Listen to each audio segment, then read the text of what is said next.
জাহাঙ্গীর কবির নানকের বাসায় তল্লাশি। আওয়ামী লীগের সভাপতিমণ্ডলীর সদস্য ও সাবেক বস্ত্র ও পাটমন্ত্রী জাহাঙ্গীর কবির নানকের বাসায় তল্লাশি চালিয়েছে শিক্ষার্থী ও আইনশৃঙ্খলা বাহিনীর সদস্যরা। বুধবার ২১ আগস্ট রাতে নানকের মোহাম্মদপুরের বাসায় এ অভিযান শুরু করে শিক্ষার্থীরা।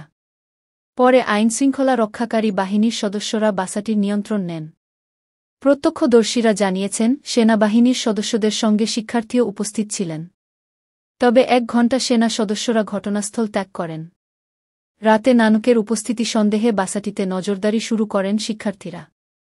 তবে কোনো রকম লুটপাট যেন না হয় সেজন্য সেনাবাহিনীর একটি দল ঘটনাস্থলে উপস্থিত হয়ে পরিবেশ নিয়ন্ত্রণে রাখে।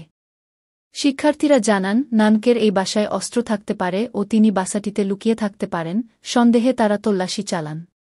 তবে বাসার ভেতরে কোনো অস্ত্র পাওয়া যায়নি। বাসায় অনেকগুলো চালের বস্তা, কম্বলের বস্তা পান শিক্ষার্থীরা। নানকের বাসায় এ সময় বিভিন্ন রাজনৈতিক দলের নেতাকর্মীদের ছবি দেখতে পান শিক্ষার্থীরা।